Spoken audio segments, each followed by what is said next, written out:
Okay, we're continuing with the book here, The Holy Grail. I'm sorry, The Best of the West in Art, Music, Movies, and Books by me, Pete Rogers. We're doing paintings from the 1800s.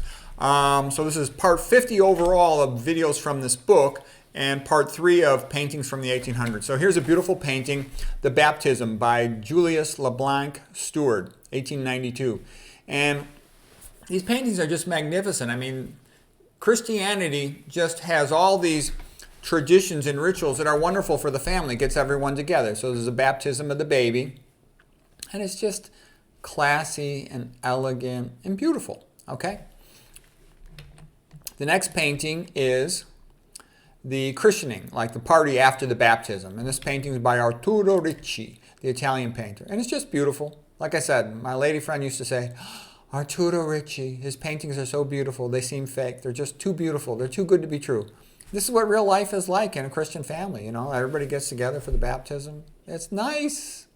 For the party after the baptism, okay? It's nice.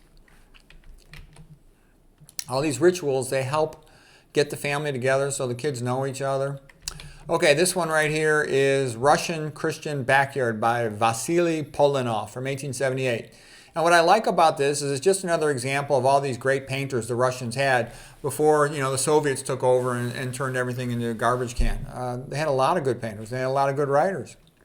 Fyodor Dostoevsky, Anton Chekhov, Nikolai Gogol, and Tolstoy. Tolstoy, you know, we talked about him before. He's overrated. But anyways, another painting by Stewart here. Spring flowers. The lady's looking at the spring flowers. Nice day. They're looking pretty happy. Back in the good old days when the man worked and the woman could stay home and just do what she wanted. All this feminism is totally overrated. Women wanting to work. You know what? I wish a woman would pay my bills and I didn't have to work. I don't want to work. I work because I have to. Don't get me wrong. I'm grateful for having a job as a conventional doctor. But you know what? I wish I didn't have to work.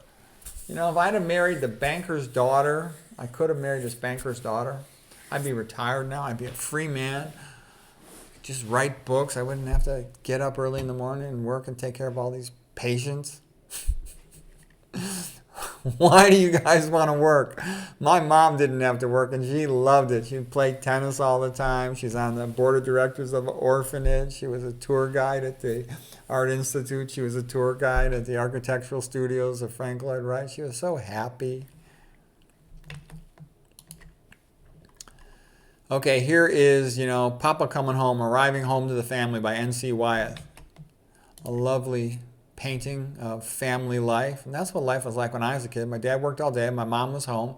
Most of my friends, none of my friends did their moms work. Back in the 1970s, America was much wealthier than it is nowadays. Like I said, the only friend of mine who had a parent who worked was this one guy because his parents were divorced. That made him poor, and the mom worked. And so that's where all the parties were. At the kid's house where the parents were divorced.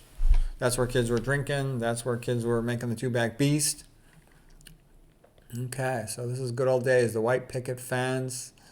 Everybody knows their neighbors. That's what it was like when I was a kid. We never needed a ride to our friend's house. We would just walk down the street and knock on our friend's door. Everybody had a bunch of kids. So there were always kids around to play stuff, you know, play kickball, play softball, kick the can, one of those games. Okay, here is Family by Emil Rao. This is out in the mountains, you know, Edelweiss, The Sound of Music. Okay, nice family picture there. Okay, this painting is Papa Coming Home, The Homecoming. This painting by Edward Moran, 1870, The Fisherman's Family. Mama and the kids waiting for Dada. He's coming home with some dinner. Here's a nice painting, Saying Grace with Mama, by the French painter Jean-Baptiste Chardin, 1740. It's beautiful. And that's what kids should be learning from Mama, how to pray, how to be religious. Learn the Bible stories while you're young. Learn the ancient Greeks, the ancient Romans. They'll serve you well the rest of your life. You'll remember those stories and the messages. Now here's a lovely painting, Contest for the Bouquet by Seymour Joseph Guy, 1886. And it's just a beautiful painting, you know. And that's how families used to be.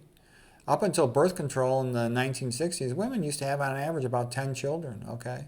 Families used to normally be big. I wish I had a bunch more kids. If I could do my life all over again, that's one of the things I would have done. I had a bunch more kids. There's a lot of things I would have done. I would have learned to play piano or guitar. I would have, instead of clarinet, I didn't like clarinet. My mom used to drive up to the curb when I was at baseball practice and yell that my clarinet teacher was there and I had to leave practice. And anyways, it's a beautiful painting.